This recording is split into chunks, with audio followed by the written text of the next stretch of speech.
Bonjour à tous. Est-ce que vous m'entendez bien?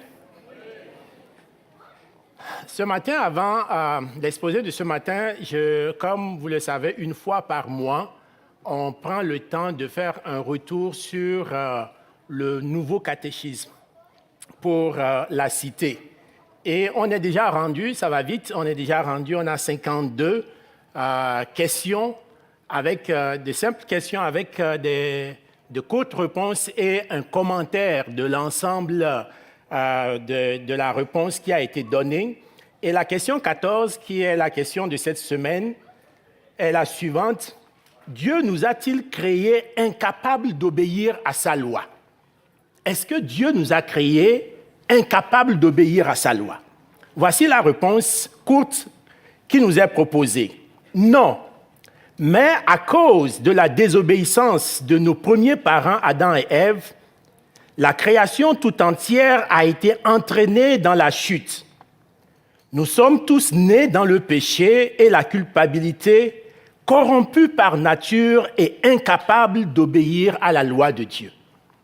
Qu'est-ce que cela a comme implication pour le chrétien? Quelle observation on peut tirer de cette vérité? D'abord, le fait que nous sommes créés capables d'obéir. Quand nous sommes créés avec la capacité d'obéir à Dieu, comme Adam et Ève. Mais nous sommes nés, par contre, incapables d'obéir à cause de l'héritage que nous avons depuis la chute. La deuxième observation, c'est que à cause de cette chute, nous vivons dans un monde injuste. Autour de vous, et même en vous, vous sentez que vous vivez dans une société avec des principes, avec plein de choses qui ne sont pas ce qui devaient être. Donc nous vivons dans un monde injuste à cause de cette chute de l'homme.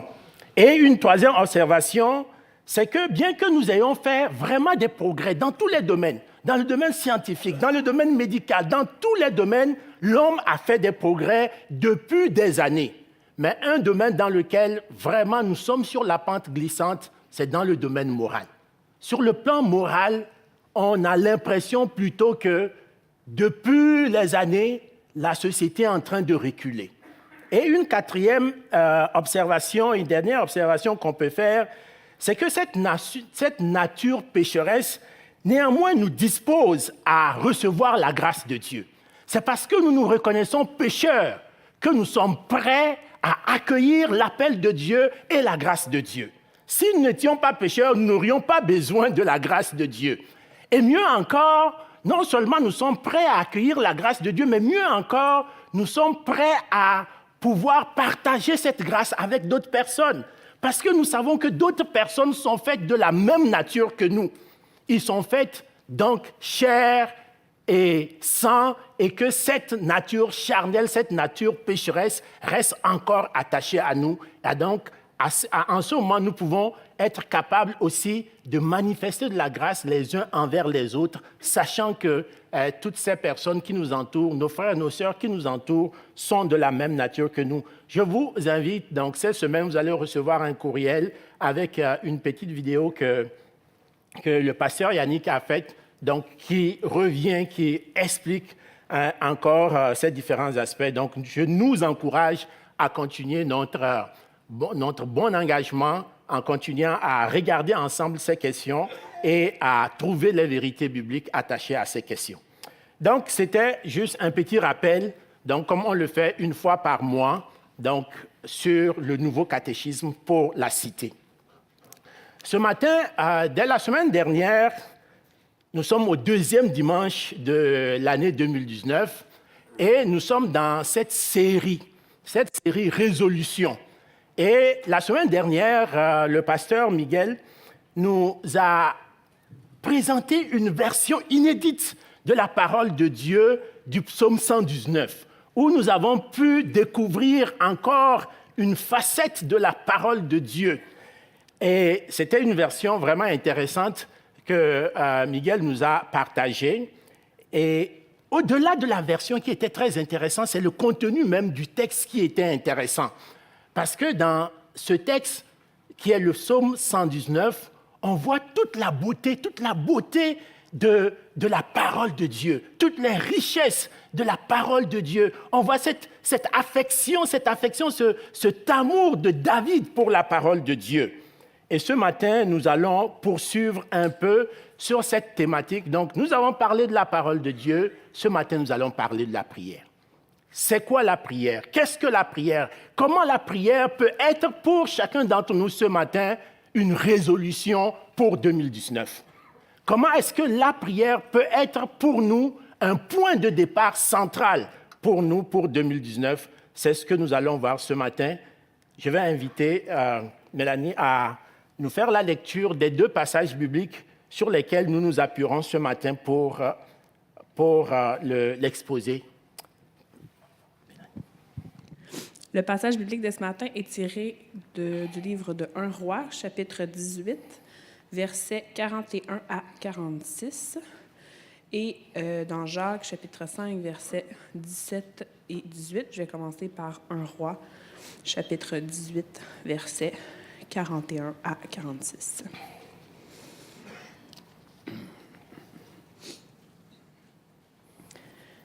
Et Élie dit à Akab, « Monte, mange et bois, car il se fait un bruit qui annonce la pluie. » Akab monta pour manger et pour boire.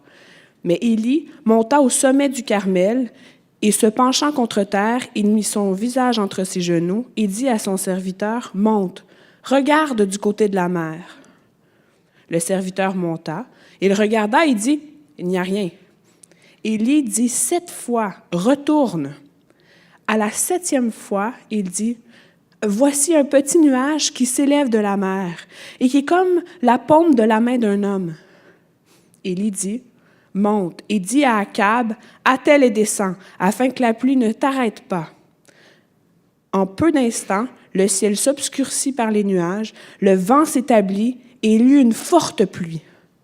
Akab monta sur son char et partit pour Jezréel. Et la main de l'Éternel fut sur Élie, qui se saignit les reins et courut devant Akab jusqu'à l'entrée de Jezréel. Jacques, chapitre 5, versets 17 et 18.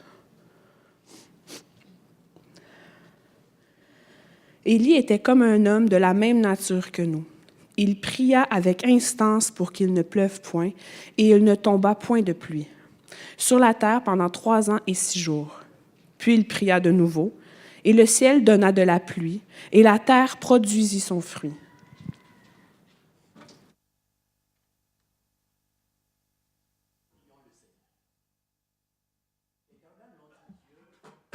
Nous bénissons ton Saint-Nom parce que tu es un Dieu redoutable.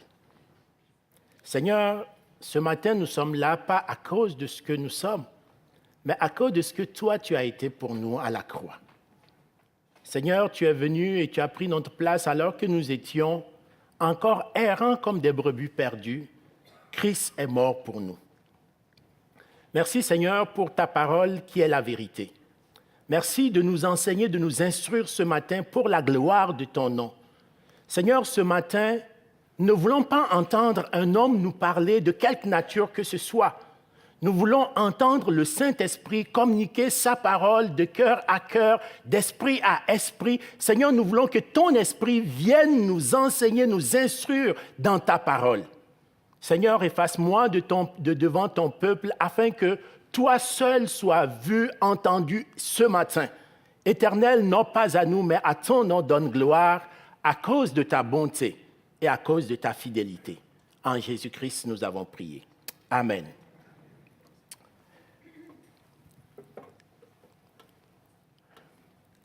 Le village avait déjà un air de fête. Les passants allaient et venaient chargés de paquets de toutes sortes de leurs dernières courses et achats de dernière minute. Fallait rien oublier car demain, aucun magasin, aucune épicerie ne sera ouvert. Ce soir, c'est la veille de Noël. Et dans le petit village, l'atmosphère était bien à la fête avec des décorations de Noël qui scintillent de tous leurs éclats devant les maisons. Sur la grande place du village, un marchand avait monté un kiosque en plein air pour les fêtes. Debout derrière sa grosse balance, il vendait à ses clients toutes sortes de marchandises.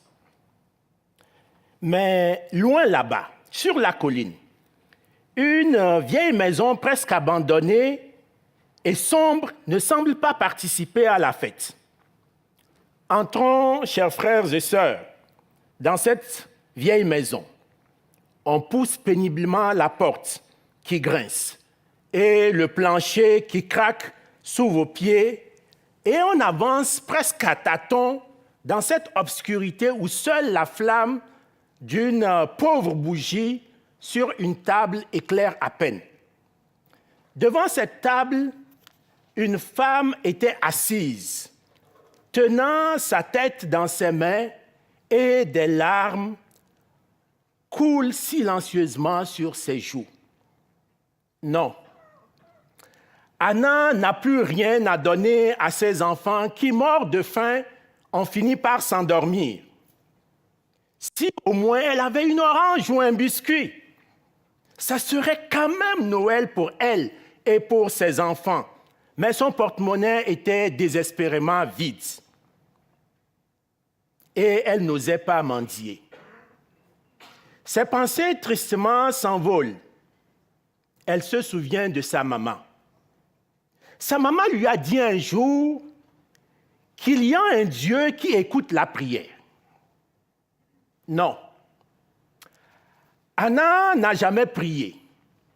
Et pourtant, ce soir-là, sans vraiment savoir ce qu'elle fait, un peu mécaniquement, elle saisit un morceau de papier sale qui traîne sur la table et elle inscrit une prière. Et toujours, sans savoir vraiment ce qu'elle fait, un peu mécaniquement, elle met sa prière dans son gros panier d'épicerie et la voilà dans la rue en direction de la grande place où le grand marchand, derrière sa balance, vend des marchandises en plein air. Elle prend place dans la file, chacun attend son tour. Plus que 2 clients avant elle. Plus qu'un client.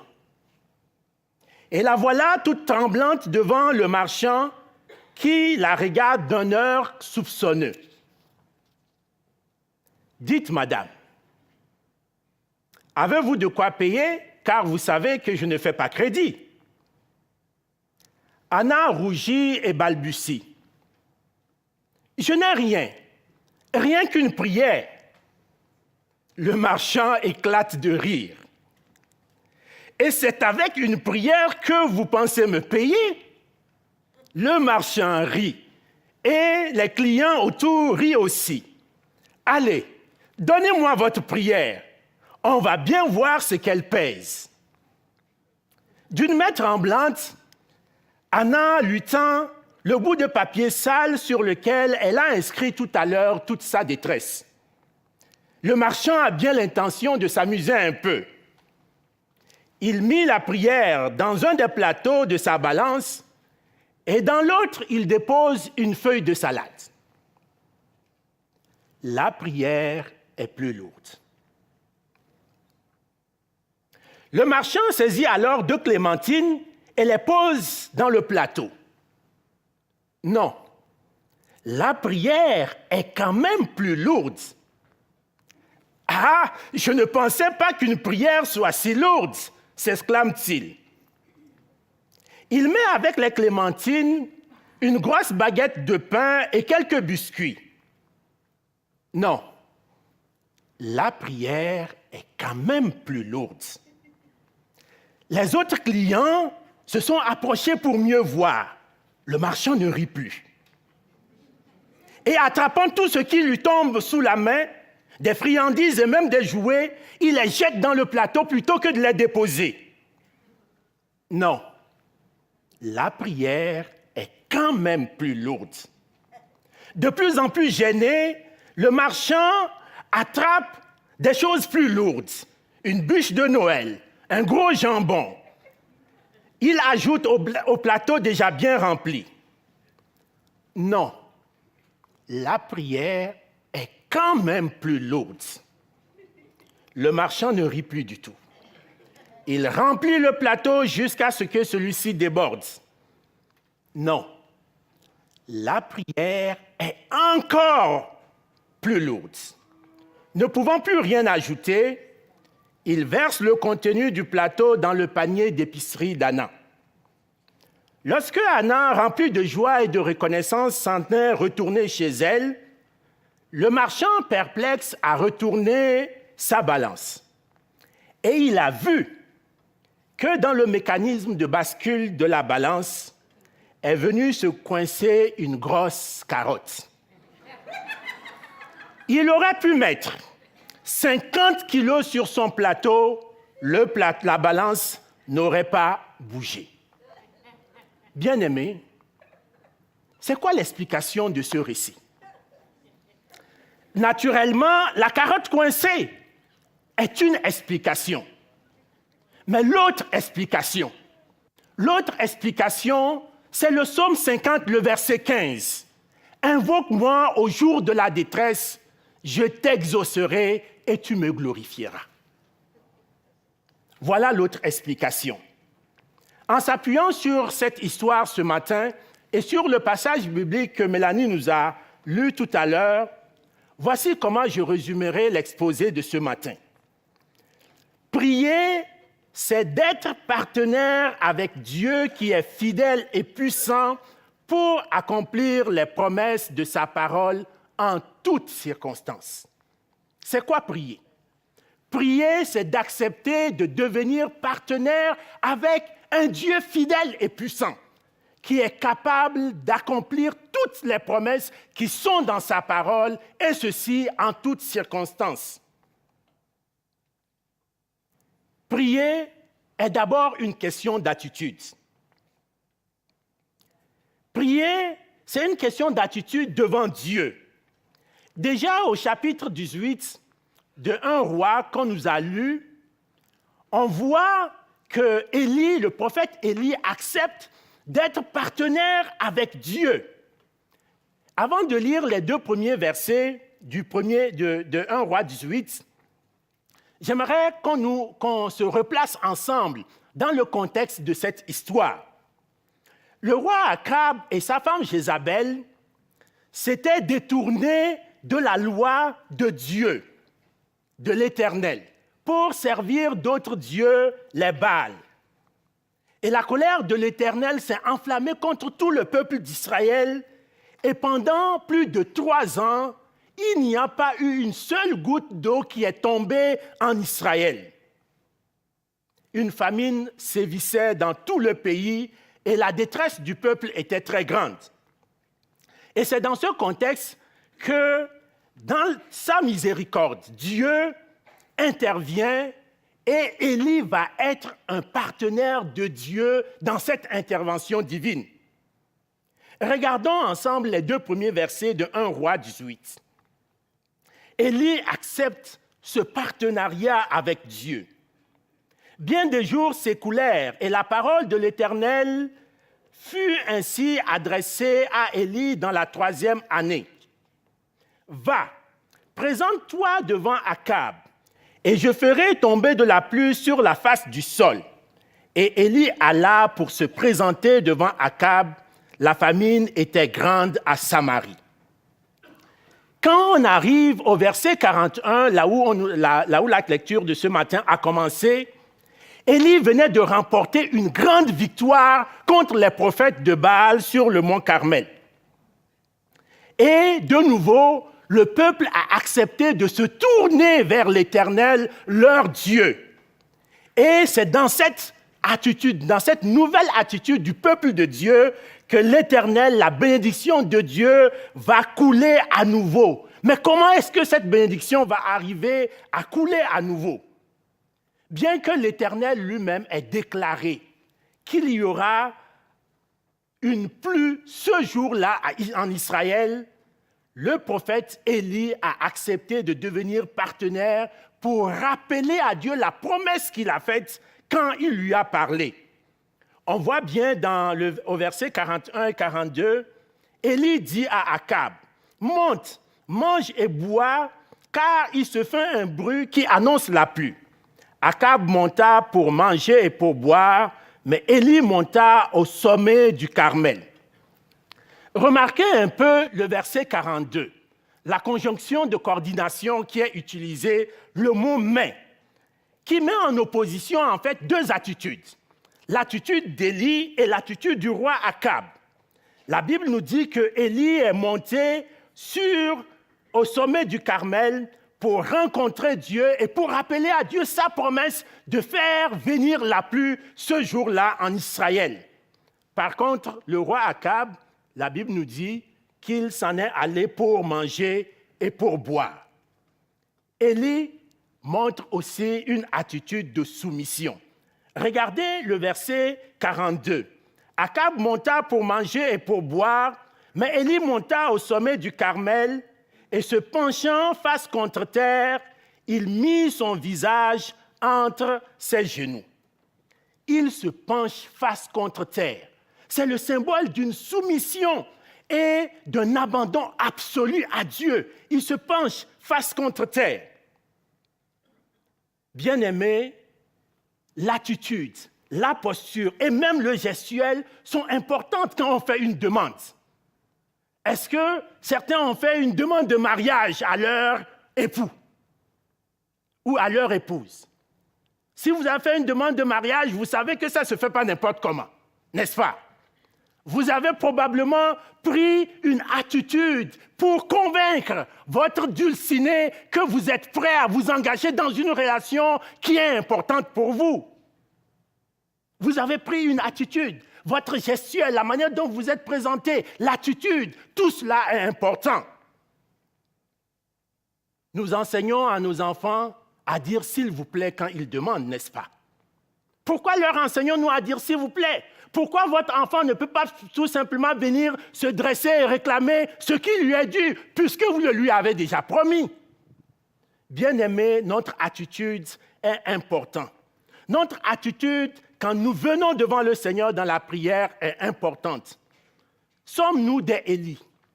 Ou ce publicain qui était dans le temple, qui n'osait même pas lever les yeux vers le ciel, tant il était conscient de sa position devant Dieu. Il était là, les yeux, la tête baissée, les yeux qui regardaient le sol, et il se frappait la poitrine en disant « Seigneur, je ne suis pas digne d'être dans ta présence ». Est-ce que nous sommes Élie, comme Élie, qui était monté au sommet du Carmel et qui s'était baissé dans cette attitude de soumission et d'abandon absolu devant Dieu? Ou sommes-nous plutôt comme ce pharisien, arrogant et debout, confiant en ses propres mérites? Bien-aimés, je ne suis pas en train de dire que nous devons forcément prier à genoux ou que nous devons forcément prier face contre terre. Je ne suis pas en train de dire qu'il y a une position privilégiée pour la prière, parce qu'on peut être à genoux, mais debout dans son cœur. Un jour, des parents ont puni leur fils qui avait désobéi, en le mettant à genoux dans un coin de la maison. Mais quand les parents regardaient le visage du petit bonhomme, ils n'avaient pas l'impression qu'il a compris pourquoi il était à genoux dans ce coin. Alors le papa finit par l'interroger. « Est-ce que tu es conscient que tu es en punition ?» Et le petit jeune homme de répondre à son père, « Oui, papa, je suis à genoux, mais je suis debout dans mon cœur. » Voyez-vous, on peut être à genoux pour l'apparence, mais dans notre cœur, être encore debout. Alors, quelle attitude devons-nous avoir quand nous nous approchons de Dieu? Telle est la question. Bien-aimés, nous devons nous approcher de Dieu en ayant conscience que Dieu, dans sa grâce et dans sa miséricorde, veut que nous nous approchions de lui, sachant que c'est lui qui est le patron, sachant que c'est lui qui est le chef de toutes choses.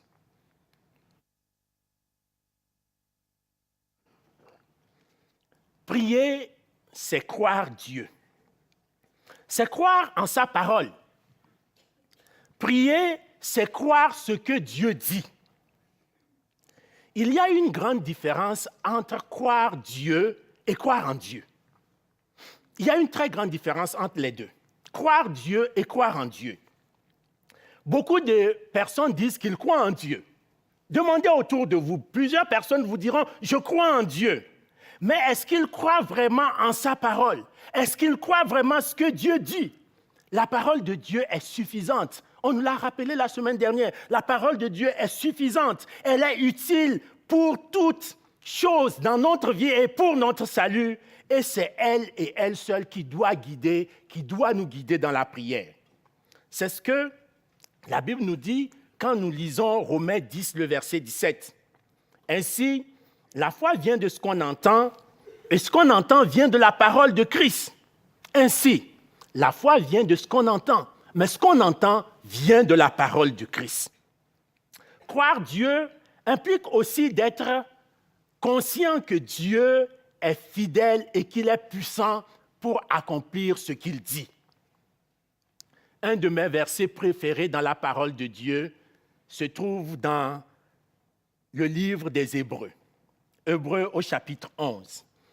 Les 2 premiers versets disent « Or la foi est une ferme assurance des choses qu'on espère, une démonstration de celles qu'on ne voit pas.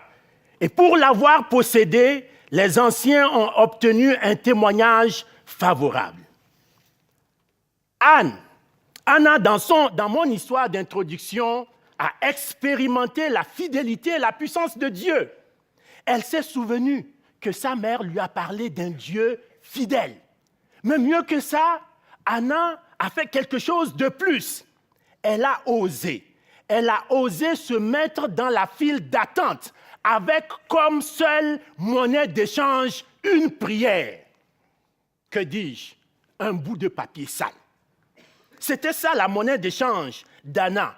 Et mieux que ça, Anna a osé tendre ce bout de papier sale aux marchands pour acheter les marchandises. Voilà, elle avait confiance en la fidélité et en la puissance de Dieu. En quel Dieu croyez-vous, bien-aimés? En quel Dieu croyons-nous? Mon Dieu guérit les malades, il ressuscite les morts, il est vivant pour toujours, il ne change pas. Mon Dieu est fidèle. Voilà le Dieu en qui moi je crois. Anna, d'abord, a rappelé à Dieu sa détresse, son statut. Sa détresse et son statut, c'est ça que Anna a rappelé à Dieu sur ce bout de papier. Et après cela, elle s'est tout simplement saisie de la promesse de Dieu. La promesse de Dieu qui dit « Invoque-moi au jour de la détresse, je t'exaucerai et tu me glorifieras. » Anna s'est saisie de cette promesse. C'est quoi prier? Prier, c'est persévérer jusqu'à la victoire. Est-ce que vous savez que Dieu exauce toujours la prière du chrétien qui place sa foi en lui? Est-ce que nous le savons? Que Dieu exauce toujours la prière. La question n'est pas de savoir si Dieu exauce la prière ou pas. La question est de savoir si nous allons user de patience jusqu'à ce que Dieu exauce notre prière. Pour y parvenir, nous devons faire preuve de persévérance. Nous devons demander avec instance. La persévérance dans la prière implique que nous devons demander avec instance. Littéralement, nous devons implorer, réclamer. C'est le sens de l'histoire que Jésus a racontée de cet homme qui est venu de nuit chez son voisin et qui a sonné à la porte parce qu'il venait de recevoir de la visite et il n'avait rien à donner à ses visiteurs. Il a sonné à cette porte jusqu'à ce que son voisin se décide de se lever et venir répondre à sa requête. Voilà comment nous devons persévérer. Bien que la promesse de la pluie ait été donnée à Élie, c'est Dieu qui a parlé à Élie. Ce n'est pas un homme. C'est Dieu qui a parlé à Élie. Il a dit à Élie, aujourd'hui, en Israël, il y aura de la pluie. Alors, on peut se demander qu'est-ce que Élie fait sur la montagne en train de demander à Dieu de faire venir la pluie, puisque Dieu venait de le dire. Croit-il ou non en la parole que Dieu lui a dite? Mais on voit plutôt Élie prier avec instance. Le verset 43. Il dit à son serviteur, « Monte, regarde du côté de la mer. » Le serviteur monta, le serviteur monta, il regarda et il dit, « Il n'y a rien. » Et Élie dit 7 fois, « Retourne. » Élie ne prie pas seulement une fois. Il prie jusqu'à ce qu'il y ait une évidence claire que sa requête était exaucée, que sa prière était exaucée, que la promesse de Dieu était en cours. Remarquez que Élie n'avait aucune idée de quand il allait pleuvoir. Dieu a dit qu'il allait pleuvoir, mais Élie n'avait aucune idée de quand il allait pleuvoir. À cette reprise, il doit se reposer sur sa foi et non sur sa vue, car rien au ciel n'annonce la pluie. Rien dans le ciel n'annonce la pluie. Le serviteur était témoin. Le serviteur est allé observer, scanner tout l'horizon et il n'avait rien vu. Il n'y avait aucun signe qui annonçait la pluie. À cette reprise, Élie doit se reposer sur sa foi et non sur sa vue.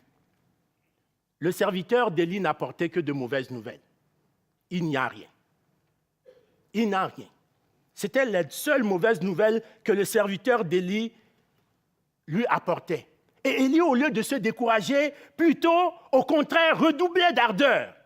Et dans la Bible, le chiffre 7 est souvent utilisé comme un symbole plutôt qu'un chiffre. Un symbole qui, souvent, pointe vers une action qui doit se répéter autant de fois que nécessaire. C'est ce que le chiffre 7 représente souvent dans la Bible. Et comme Élie, la responsabilité du chrétien n'est pas de savoir si sa prière va être exaucée, mais ni de savoir quand et comment cette prière va être exaucée. La responsabilité du chrétien, c'est de persévérer jusqu'à ce que la parole de Dieu s'accomplisse. Toutes les promesses de la Bible sont vraies. Toutes les promesses qui sont dans la parole de Dieu sont certaines. La Bible nous dit qu'elles marchent vers leur accomplissement. Elles s'accompliront certainement. Elles s'accompliront certainement. Si elles tardent, nous devons les attendre parce que ce sont des promesses que Dieu nous a faites. Il arrive parfois que nous ayons de mauvaises nouvelles, mais pas de panique. Continuons, persévérons dans la foi, par la foi, dans la prière et non par la vue. En effet, Élie n'est pas une exception, mais Élie, c'est la règle. Élie, c'est l'exemple parfait du chrétien. C'est le sens de l'encouragement de Jacques, qu'on nous a lu ce matin dans Jacques 5, 17 à 18. Élie était un homme de la même nature que nous. Il pria avec instance pour qu'il ne pleuve point, et il ne tomba point de pluie sur la terre pendant 3 ans et 6 mois. Puis, il pria de nouveau, et le ciel donna de la pluie, et la terre produisit son fruit. Dieu accomplit toujours sa promesse. La promesse de Dieu s'accomplit toujours. Après avoir imploré l'Éternel autant de fois que nécessaire, Élie voit enfin l'accomplissement de la promesse de Dieu, comme d'ailleurs Dieu le fait toujours. Versets 44 et 45. À la 7e fois, c'est-à-dire après autant de fois que nécessaire, il dit, le serviteur qui est allé scruter le ciel, dit, « Voici un petit nuage qui s'élève de la mer et qui est comme la paume de la main d'un homme. » Élie dit, « Monte et dis à Akab, attelle et descends, afin que la pluie ne t'arrête pas. » En peu de temps, le ciel s'obscurcit par les nuages. Le vent s'établit et il eut une forte pluie. Akab monta sur son char et partit pour Jezreel. J'aime voir la puissance de Dieu se déchaîner. Dieu ne fait pas dans la demi-mesure. Dieu ne fait pas dans la dentelle. Quand les écluses de cieux s'ouvrent et que l'Éternel déverse sa bénédiction, c'est un peu comme l'image, la vision que le prophète Ézéchiel a eue du fleuve qui sort du trône de Dieu. Ce fleuve sort et d'abord, il mouille vos pieds. Et des pieds, il monte aux genoux. Des genoux, il monte à la taille et vous voici submergés par les bénédictions de Dieu. C'est ça la puissance de Dieu en action. Bien-aimé, c'est ce que Anna a aussi expérimenté sur le plateau de ce marchand. D'abord une feuille de salade, quelques clémentines, une baguette de pain. Et la voilà avec une bûche de Noël et des jambons, jusqu'à ce que le plateau déborde. Voilà comment la puissance de Dieu se manifeste dans la vie de l'enfant de Dieu qui fait confiance à son Père céleste. Mais ne nous leurrons pas, bien-aimés. Prier est un défi. Prier, c'est un défi de foi au quotidien. D'abord, la prière exige d'abord l'obéissance à la parole. C'est le point de départ. On ne peut espérer être exaucé dans la prière si nous n'obéissons pas à la parole. Tous les chrétiens savent que la prière est importante. Mais Dieu dit qu'une prière qui n'a pas pour fondement l'obéissance de la parole de Dieu est une prière inutile et même que c'est une abomination. C'est ce que Proverbe 28, le verset 9 nous dit. Si quelqu'un détourne l'oreille pour ne pas écouter la loi, c'est-à-dire la parole de l'Éternel, sa prière même est une abomination. Chaque jour de notre vie, nous devons marcher non par la vue, mais par la foi. Nous devons vivre de manière à glorifier Dieu jusqu'à ce que nous ayons la victoire et que la promesse de Dieu dans sa parole s'accomplisse parce que nous obéissons à sa parole. Et la Bible nous dit que Dieu n'est pas un homme pour mentir, ni le fils d'un homme pour se repentir. Ce qu'il dit, ne le fera-t-il pas? Ce qu'il déclare, ne l'exécutera-t-il pas? Voici, j'ai reçu l'ordre de bénir, il a béni et je ne le révoquerai point. Voici une parole qui vient nous rassurer que nous pouvons faire confiance pleinement à la parole de Dieu. Mais prier aussi, c'est d'être conscient que les promesses de la parole de Dieu, les promesses de Dieu sont pour nous une garantie de la victoire.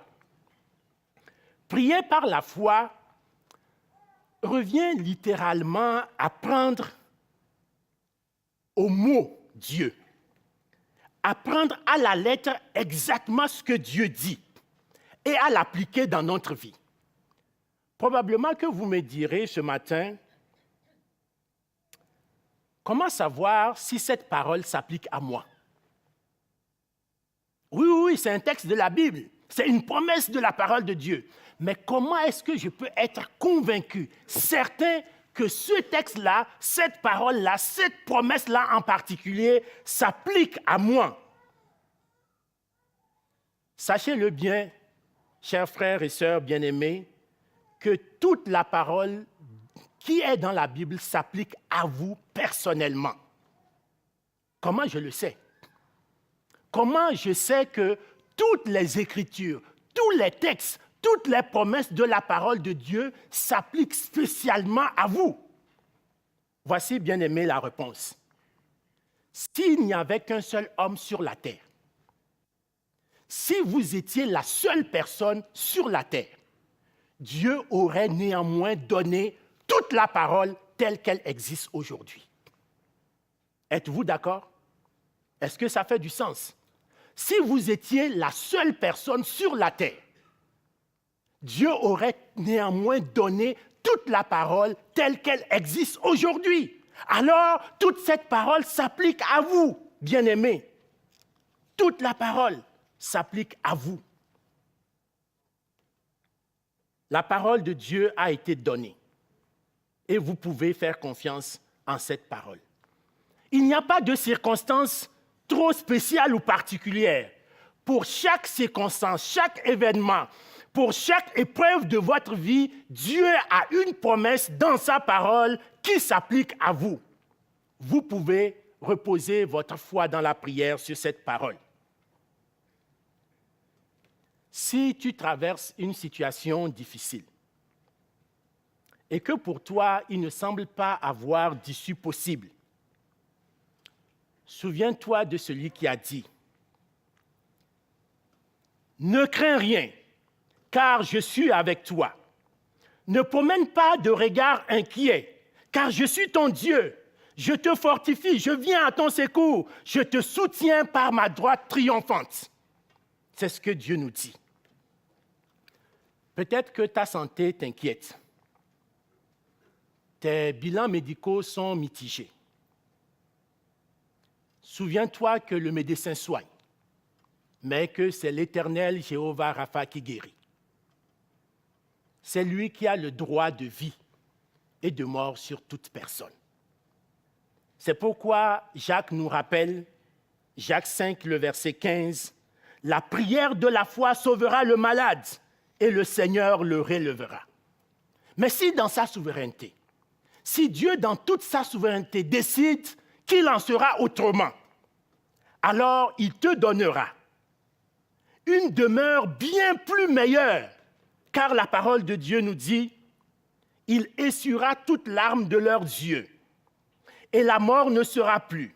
Il n'y aura plus ni deuil, ni cri, ni douleur, car les premières choses ont disparu. » Et celui qui était assis sur le trône dit « Voici, je fais toutes choses nouvelles. » Et il dit « Écris, car ces paroles sont certaines et véritables. » Apocalypse 21, 4 et 5. Si tu as peur du lendemain, sache, si tu t'inquiètes de demain, demain te fait peur, sache que Jéhovah Jireh, le Dieu qui pourvoit à tous nos besoins, dit, ne vous inquiétez de rien, mais en toute chose, faites connaître vos besoins à Dieu par des prières et des supplications avec des actions de grâce. Philippiens 4, 6. Oh, peut-être que tu doutes de ton avenir. Peut-être que tu doutes de ton avenir. Dieu déclare, « L'Éternel fera de toi la tête et non la queue. Tu seras toujours en haut et tu ne seras jamais en bas.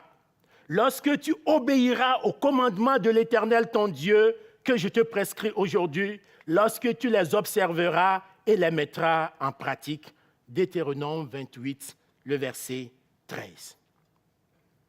Avant de conclure et d'inviter les musiciens à revenir, j'aurais pu continuer, bien-aimés, indéfiniment à énumérer toutes les promesses qui sont dans la parole de Dieu.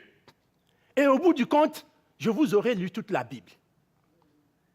Je vous aurais lu toute la Bible. Je voudrais simplement ce matin vous mettre de l'eau à la bouche, vous inciter à redécouvrir cette parole de Dieu dont on nous a encouragés la semaine dernière, à la redécouvrir, à redécouvrir chaque promesse de la parole de Dieu.